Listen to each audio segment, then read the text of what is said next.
The Outer Worlds, the latest first-person sci-fi RPG from developers Obsidian, is out just around the corner, but the reviews have landed and it's time to discuss them. Here with me to do that is Mr. Henry Cooper. Hello. Just put this out there as a disclaimer before we begin. I might be a little bit biased in this video. Obsidian are one of my favourite developers. RPG is my favourite genre. Factors in space is a plus. There's just everything I like about this game. I might highly anticipate it. It was one of my most highly anticipated games of the year. So just let that be a little guide for you as to, if I might react extremely to the bad reviews in any way, or if I get pissed off by anyone saying anything negative about it. That's probably why. Just to let you know. He's not played the game, mine's just, he's not played it. So the game itself, as we just said, it's a first-person sci-fi RPG. It's all in space with a few different planets. It's published by a private division and developed by Obsidian, as we said, who are known for developing KOTOR 2, which is Knights of the Old Republic 2, widely considered one of the best RPGs of all time, and it's about Star Wars, so that's always a win. Also made Fallout New Vegas, and they're full of a lot of ex-Fallout staff. This game is considered by many to be kind of a spiritual successor to Fallout and is doing Fallout better than Fallout is doing Fallout. That's a lot of Fallouts. It's directed by Tim Kaine and Leonard Boyarsky, who are both Fallout legends and have been in the games industry for years doing important choice-based RPGs with lots of interesting narrative stuff going on. So the game itself releases on Friday the 25th, which is this Friday in just a couple of days, on PC via the Epic Games Store,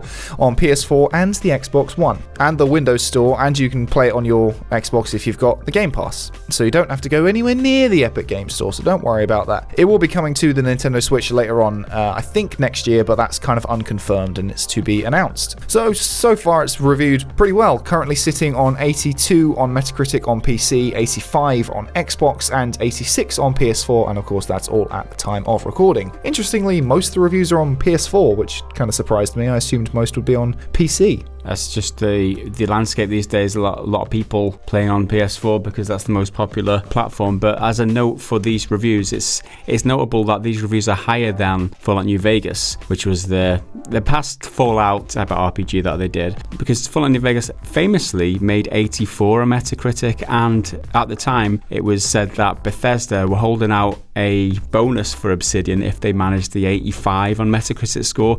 Now they've managed that on this game, the 85 on Xbox and PS4 so far, which they didn't manage with Fallout New Vegas, so that's quite notable. No wonder if Bethesda will still give them that bonus now. I doubt it. They haven't got any money left. Exactly, they got no money. Shenanigans with Fallout 76. That's why they're having to con everyone in it. Anyway, let's move on to something positive. In fact, very positive, because Game Informer's Joe Juba, who played the game on PS4, gave it a 9.25, which is a glowing review. And something he said was, even if the larger beats don't always land, The Outer Worlds shines with a constant stream of small, bright moments, an amusing interaction with a clueless guard, a sugary corporate jingle, a brutal sneak attack, a solution to a problem you're sure won't work, but it does. The team at Obsidian excels at encouraging creative experimentation with its responsive and absurd setting, ensuring that every visit to Halcyon is full of delightful surprises. And this is what you get with an Obsidian RPG. You get choice and you get consequences, you get impact of your choices on the game, and that's what he's saying here. Obsidian excels at encouraging creative experimentation. You can approach each mission with whatever tools you have at your disposal, and you'll come out the other end for better or worse depending on what the outcome is. And that's what the attraction of these types of games, the RPG, is that you get to make a choice and you have to deal with those consequences. Yeah, that's the thing that is most encouraging for me, because I'm not a big Fallout fan. I've just never really got invested in the world, but I am intrigued about this game and the ability to approach encounters in a bunch of different ways. You can go stealthy, you can go loud, you can go aggressive, you can go non-lethal, or you can just talk your way through it. All of that sounds really good to me and encourages a lot of replayability, which is something a lot of people have said. But now let's move on to a slightly more negative one, and I think it's currently the most negative review on Metacritic from Gaming Trends' Brian Lawver, which was also on PS4, who only gave it a 65 and said it was alright. For better or worse, The Outer Worlds is a perfectly middle-of-the-road open-world RPG. It doesn't take any big risks, but that also keeps it from falling on its face. Despite some great writing, the game doesn't have much to say about the corporate dystopia it establishes, ultimately playing it too safe safe to justify the premise. Obsidian's expertise with the genre makes The Outer Worlds a competent RPG, if not an especially interesting one. I think it's quite telling that he said it doesn't take any risks, it doesn't have anything to say, because a few months ago, directors Tim Kaine and Leonard Boyarsky said they're not making a political game. There's going to be political themes in it, but they're not going to tell you how to think or take a specific angle other than anti-corporate, which is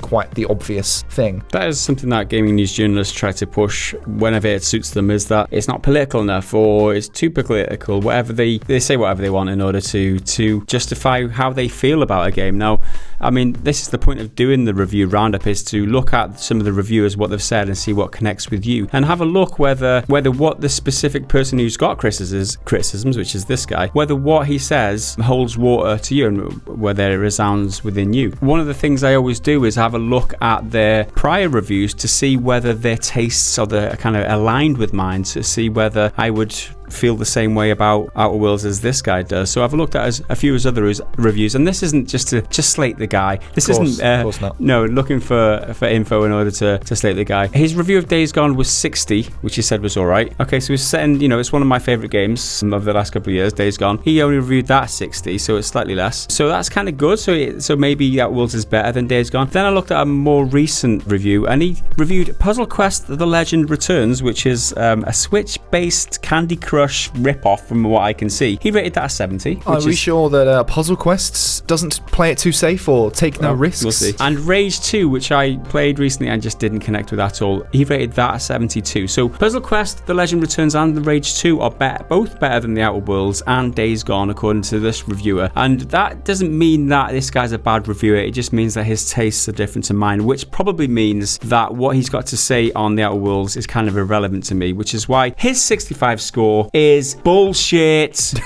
In your opinion, as a viewer, it might inform you if you really liked Rage and you really didn't like a game like Days Gone. It might help you, but evidently it's irrelevant to you. He's still bullshit. Let's move on to another more positive one, and this comes from GameSpot's Edmund Tran on PC. Gave it a 9 out of 10 and said it was superb. The Outer Worlds is consistently compelling throughout, and it's a superb example of how to promote traditional RPG sensibilities in a sharp, modern experience. Yeah, a lot of people are saying it's got traditional RPG sensibilities and elements, and it feels old school in that way, but kind of with a modern sheen and level of polish in terms of gameplay and whatnot. Yeah, not enough games do the RPG genre right these days. The AAA developers tend to tack on RPG elements into everything, like a Far Cry and whatever game they want to describe as RPG, just to justify throwing microtransactions in for progress and that type of bullshit. This is an RPG, right? You play as a character, you role play as your character, you can play your character how you want and guide him or her through all the things that befall them. And then we're on to another slightly more negative one from PC Games End's Dustin Bailey, who again was on PC, who gave it just a 7. Obsidian's RPG fulfills its potential, but only in fits and starts. Sure, its worst elements are only ever as bad as workman-like RPG making, but they make the stretches between some instances of genuine greatness a little more disappointing. So it sounds like there's some really good stuff in there, but there's a bunch of average stuff kind of in the way. And obviously we can't know that until we actually play it, and that does sound like a very personal preference on what you consider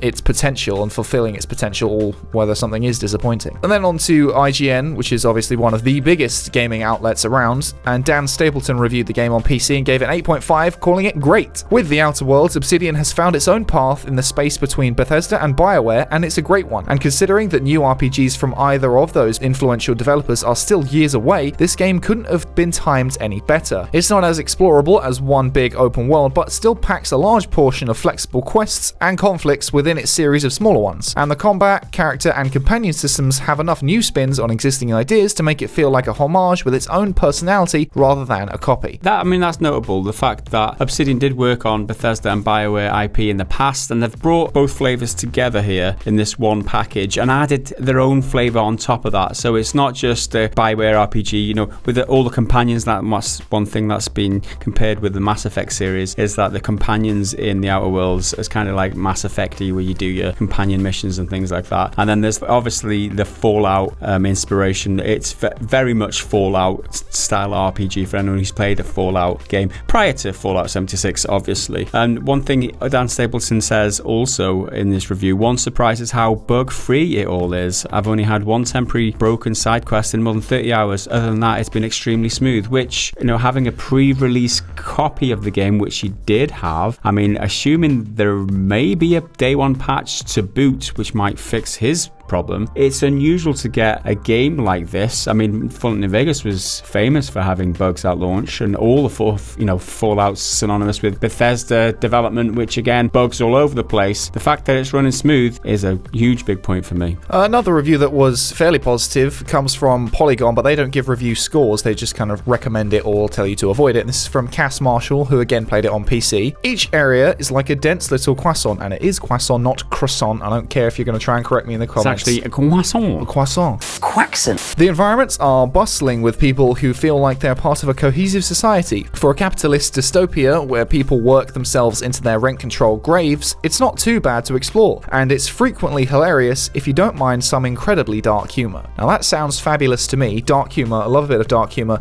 but this is coming from the very liberal-leaning Polygon, so dark humour could be anything from a dick joke to suicide. Incredibly dark humour they've described it as, so you can only imagine what they think that is. But I like the sense that each area is like a dense little croissant, because it's like these little areas that are all really good in their own little way, rather than one giant open world full of just busy work. It sounds much more focused with lots of different areas. Yeah, it isn't a sprawling open world sandbox like the previous Fallout games. In the Mass Effect, you've got a ship, which is your home base, and you travel to each location and do the missions in that little area as you see fit. So it's a slightly different pacing, I would say, for an Obsidian RPG, but that's not to say that it's a bad thing. Fully open world games are probably 10 to a dozen these days. There's so many of them. I'm very interested to see how Obsidian have dealt with this. And the final review we've got listed down comes from Eurogamer, who again don't give a score. They kind of tell you whether it's a recommended or avoid or an essential purchase. And this review comes from Edwin Evans Thirlwell on PS4, and he's a bit less positive on it, calling it RPG comfort food that never stretches the imagination, and a conventional easygoing sci-fi RPG with slightly wasted satirical elements that fades very quickly from the mind. So he doesn't seem to be that keen on it. Like, he enjoyed it, but it doesn't do anything particularly special, and it's quite forgettable. Yeah. But one thing he does say in his conclusion, which kind of gives me a general vibe on his whole outlook on the game, is that one change he would make is to hand off the dialogue decisions to one of my companions, because I have no strong feelings either way. And you're playing an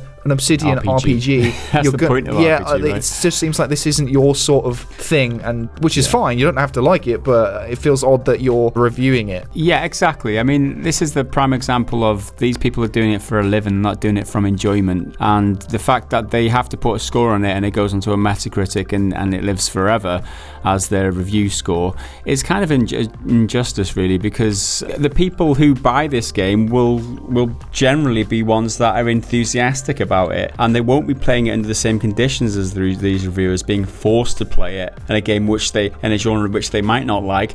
If he doesn't like deciding on dialogue choices, what the fuck is he doing reviewing this game? Honestly, because one of the reviews I saw said that maybe 2/3 of his time in this game was choosing through the dialogue options. Not to say that everyone's experience will be the same as that. The combat apparently is really good from some of the reviews that I've seen, although some people are saying, oh, it doesn't set the world alight, but it's serviceable type of good. It's solid. The best kind of RPGs like this, where they're shooters, are ones where you can play it as a bombastic, action-heavy first-person shooter, or you can play it as a first-person walking sim and just talk your way through everything. If they can get that balance right, it's perfect. So in general, the perceptions of the game altogether are that the writing's really good bit of dark humour, and the humour that is actually funny. Thank God it's not like Borderlands.